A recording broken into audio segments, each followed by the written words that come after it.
langsung ya, karena klien kami juga kenal dengan GA dan Nobu, dan juga klien kami juga sebenarnya tidak pernah memiliki niat untuk menyebarkan itu. Dia hanya bertanya di dalam grup WA-nya.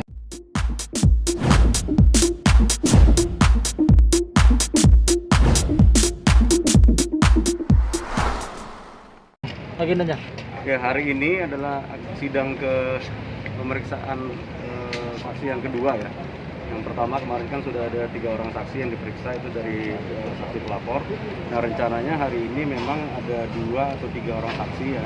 Saya dengar sih 2 itu dari si penyidik ya. Cuman tadi disampaikan oleh jaksa penuntut umum bahwa pada saat ini saksinya tadi sudah datang dan berhalangan kebetulan. Jadi sidang hanya ditunda aja tadi. Cuma hanya penundaan aja. Nanti kita bersidang lagi di hari Selasa minggu depan tanggal 23 untuk agenda pemeriksaan saksi lagi. Pemeriksaan saksi siapa bang? GA atau siapa? Sementara yang diinformasikan adalah masih dari saksi penyidik. Penyidik artinya yang melakukan penangkapan, yang kemudian dilanjutkan dengan penahanan terhadap klien kami, MN. Kalau saksi GA sendiri, kapan kira-kira bang? Saksi GA ya kemungkinan setelah itu ya. Saya nggak tahu juga, karena kan kalau dari teknis persidangan ini sekarang kan masa penghadiran saksi oleh jaksa dalam rangka dia membuktikan surat dakwaannya. Artinya itu tergantung dari jaksa. Memang ada beberapa nama yang tercantum di dalam berkas perkara ya, termasuk GA dan juga Nobu juga masuk di situ. Cuman bagaimana nanti jaksa dalam membuktikan surat dakwaannya, belum tentu semua saksi juga dihadirkan, itu yang pertama. Dan kalaupun dihadirkan pasti tujuannya dalam rangka untuk membuktikan unsur-unsur dalam surat dakwaannya terhadap klien kami.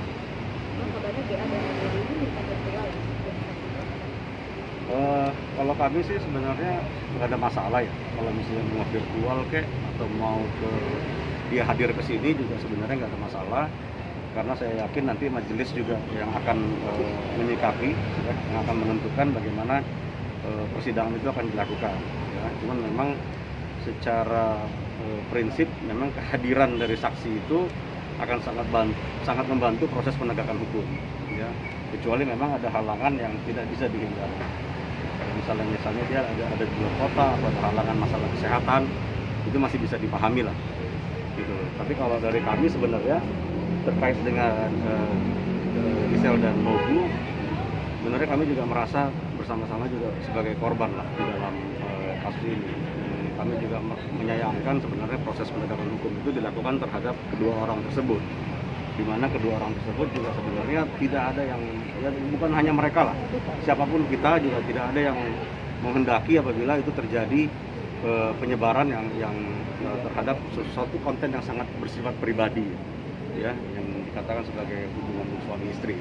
Artinya ya dalam proses penegakan hukum terhadap klien kami juga sebenarnya tidak berkaitan langsung ya, karena klien kami juga kenal dengan GA dan Nobu, dan juga klien kami juga sebenarnya tidak pernah memiliki niat untuk menyebarkan itu. Dia hanya bertanya di dalam grup WA-nya.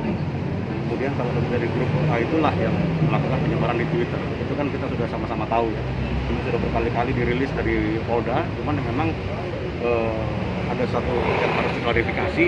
Rilis di Polda itu seakan-akan klien kami dengan tersangka atau terdakwa yang satu itu memiliki kesamaan niat. Itu sama sekali enggak, karena klien kami tidak memiliki akses ke Twitter dari terdakwa yang satunya, dan tidak pernah memerintahkan, tidak pernah menyarankan atau menganjurkan apapun itu terhadap terdakwa yang satunya untuk melakukan penyebaran di Twitter. Ya. Jadi itu sangat clear, makanya kami juga sebenarnya merasa sebagai korban juga ya di dalam kasus ini. Artinya tidak ada sama sekali niat untuk menyebarkan. Biarlah orang yang dapat mempertanggungjawabkan atau dipertanggungjawabkan secara hukum itu memang orang yang benar-benar memiliki niat untuk melakukan penyebaran tersebut.